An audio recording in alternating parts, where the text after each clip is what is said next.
Facebook ইনষ্টাগ্ৰামত reel বনাইছে নেকি আপুনি ফেসবুক ইনষ্টাগ্ৰাম একাউণ্ট আছে যদি সাৱধান হওক 18 বছৰ তলৰ ব্যৱহাৰকাৰীয়ে ইনষ্টাগ্ৰাম ফেসবুক ব্যৱহাৰ কৰিবলৈ ল'ব লাগিব অনুমতি ৰীল বনোৱা ফেসবুক ইনষ্টাগ্ৰাম একাউণ্ট ডিলিট কৰিব চৰকাৰে সবিশেষ জানিবলৈ ভিডিঅটো শেয়াৰ কৰি পেজটো ফলো কৰক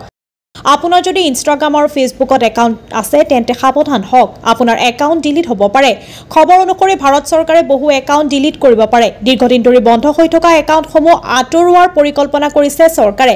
একেৰাহে 3 বছৰ বন্ধ হৈ থকা একাউণ্টসমূহ সম্পূৰ্ণৰূপে ডিলিট কৰা হ'ব যদি ব্যৱহাৰকাৰীয়ে 3 বছৰ বা তাতোকৈ অধিক সময় ধৰি এবাৰো নিজৰ একাউণ্ট ব্যৱহাৰ কৰা নাই তেন্তে তাৰ বিৰুদ্ধে ব্যৱস্থা গ্ৰহণ কৰা হ'ব এইটো ডিপিডিপি আইনৰ অংশ অৱশ্যে আগষ্ট মাহতে এই নিয়ম প্ৰণয়ন কৰা হৈছিল এতিয়া এই সন্দৰ্ভত ব্যৱস্থা গ্ৰহণৰ পৰিকল্পনা কৰা হৈছে এই নিয়ম বিশেষভাৱে সোশ্যাল মিডিয়াৰ বাবে প্ৰস্তুত কৰা হৈছে এই নিয়ম e-commerce company gaming company online market place আৰু সকলো সোশ্যাল মিডিয়া প্লেটফৰ্মত প্ৰযোজ্য হ'ব পাৰে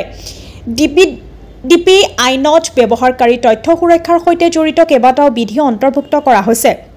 আগষ্ট মাহত প্ৰকাশিত এখন আইন কাৰ্যকাৰী কৰিবলৈ সৰ্বাধিক 25টা নিয়মৰ সৃষ্টি কৰিব লাগিব ইয়াৰ বাবে চৰকাৰে যিকোনো নিয়ম বনোৱাৰ অধিকাৰ আছে ইয়াৰ এটা নিয়ম হ'ল শিশুৰ বয়স পৰীক্ষা কৰাৰ নিয়ম ইয়াৰ লগতে সোশ্যাল মিডিয়াত শিশুৱে কি চাব পাৰে আৰু কি চাব নোৱাৰে হেতু নিৰ্ণয় কৰিব লাগিব এই নিয়ম অনুসৰি 18 বছৰ তলৰ ব্যৱহাৰকাৰীয়ে ইনষ্টাগ্ৰাম ফেসবুকৰ দৰে প্লেটফৰ্ম ব্যৱহাৰ কৰিবলৈ অনুমতি ল'ব লাগিব সেই অনুমতি আন কাৰো পৰা নহয় প্লেটফৰ্মটোৱে নিজে শিশুটিৰ পিতৃ-মাতৃৰ পৰা ল'ব কিন্তু এই প্ৰক্ৰিয়াটোৰ সংস্থাসমূহৰ বাবে কিছু অসুবিধাজনক হ'ব পাৰে বৰ্তমান বয়স পৰীক্ষণ পদ্ধতি এই আইনত প্ৰকাশ পোৱা নাই